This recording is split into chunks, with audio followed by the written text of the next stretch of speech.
Mas vamos lá, Belo. Aí eu ouvi falar do Michel Fujiwara através do... era Sorriso Maroto, se eu não me engano, na época, cara, 2009. Eu não vou falar sobre data que eu sorri. Que eu não vi a primeira vez. E aí, depois dessa... Assim, depois da minha pausa, né, de estrada, depois do Belo, aí eu fui pro Sorriso Maroto. O Belo continuou. E como que pintou o convite do Sorriso Maroto, você lembra? Então, eu gravava algumas coisas deles. O que ele produzia? Era o Pateado? Não. Lá é o Bruno, assim, eles mesmos que produzem, né? Que é o Bruno, o Lele e o Sérgio. Eu já gravava algumas coisas deles, só que assim, também é só guitarra clean e tal, relax, de boa. Nada de drive, não. Entendi. Calma, devagarinho. Mas já tinha umas guitarras swingadas também, com os double stopzinhos. Tinha. Já tinha aquela onda. Sempre clean, né? Nada que ferisse alguma coisa que sobressaísse a base principal. Né? Tá. E, cara, são 2 eventos. Primeiro, o primeiro evento foi na época de gravação ainda, não foi nem quando eu fui chamado. Foi uma música que eles me convidaram para gravar, arranjo do J. Moraes. E aí, cheguei no estúdio, é um solo de guitarra. Falei, beleza, solo de guitarra, ok, legal, né? Vou, né, pintar aí no pagode aí com solo de guitarra. Só que é drive. Eu falei, o quê? Como assim? Os caras, assim o som dos caras não tinha isso. Eu falei, como assim? Solo de guitarra com drive ainda? Beleza. Aí eu ouvi a guia, né, que foi gravada no teclado, e era um drive meio que pesado assim mesmo, né? Um drive quase distortion. Eu falei, nossa, mas o que é isso, cara? Será que vai dar certo isso?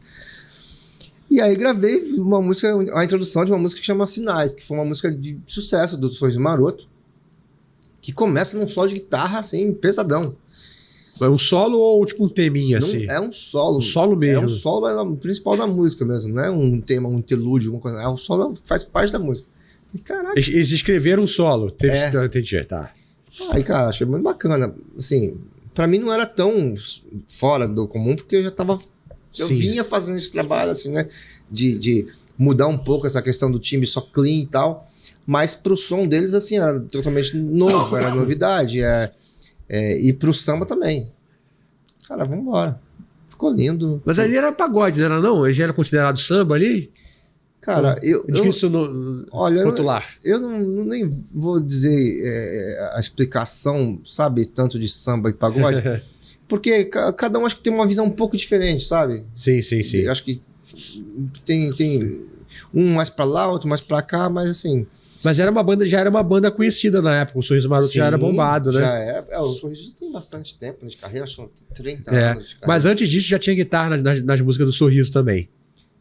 Então, tava inserindo algumas coisinhas, mas assim, pontuais. Não era a música inteira. Era, por exemplo, uma frasezinha num tal momento. É um tantão. E opa, chega. Acabou. Era bem comportado, né? Até aquela coisa, né? Você ganha confiança também, né? Você, né, ganha confiança com os produtores, com os arranjadores e tudo mais. Mas eu acho que a partir daí desses sinais aí começou a meio que ficar mais comum no meio do samba, pagode. Guitarra. Guitarra. Mas além do solo, também tinha base de guitarra nessa música? Nessa música, um pouquinha coisa. Mas em outras músicas desse álbum, tinha também guitarra? Mesma coisa, pouquinha coisa. Eu acho que eu gravei 2 ou 3 músicas desse álbum. Tá. Não gravei o álbum todo, não. Como assim, o som deles, como era um pouco mais conservador também, então tinha um pouquinho as coisas. Agora, por exemplo, no som do Rodriguinho já era belo também, já era um pouquinho mais solto. Mas de onde que... Porque, cara, assim, eu lembro muito claramente... Alguém me mostrou um vídeo teu também tocando uma coisa assim, cara... Era muito já swingada. Eu lembro de tríades, assim, tipo, numa região mais aguda, você tocando com o double stop, muita movimentação. Eu acho que era até alguma coisa ao vivo que eu vi. Isso já é bem mais pra frente um pouco. Então, será? Pode ser, cara. É porque, como eu falei, na minha fase com o Sorriso Maroto, essa guitarra um pouco mais livre foi um pouco depois.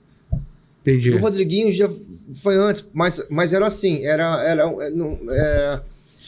Era um pouco diferente, porque era quando era uma mistura de swing com R&B, com outro tipo de música. Agora, no samba mesmo, foi um pouco depois no Sorriso Maroto. E é assim, quando é ao vivo, assim, a gente também toca mais à vontade do que no disco, né? É porque eu acho também que você acabou se tornando tipo uma atração também, né, cara? Dentro da banda, né? Acho que sim, cara.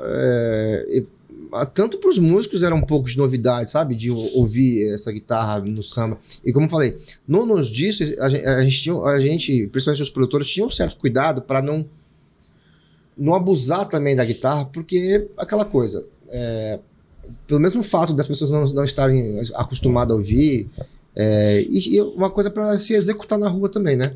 Uhum. Então você tem que ser uma coisa que não seja tão fora, assim, para você executar, para os músicos tocarem na rua. Sim.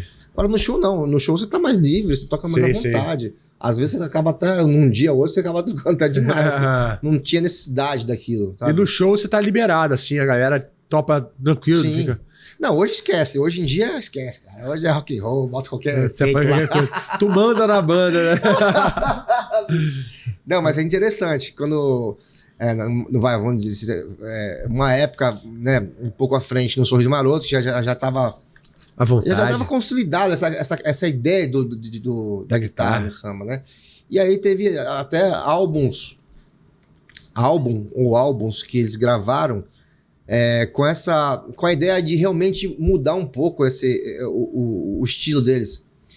Né? É tudo de acordo com o mercado, né? Do que as pessoas vêm ouvindo, né? Teve um disco que deu uma modernizada nesse som. Foi um som que a gente até gravou as bases em Nova York, no Avatar Studio. Cara, animal o estúdio. Tu acha que fez diferença ter gravado lá? Ah, faz.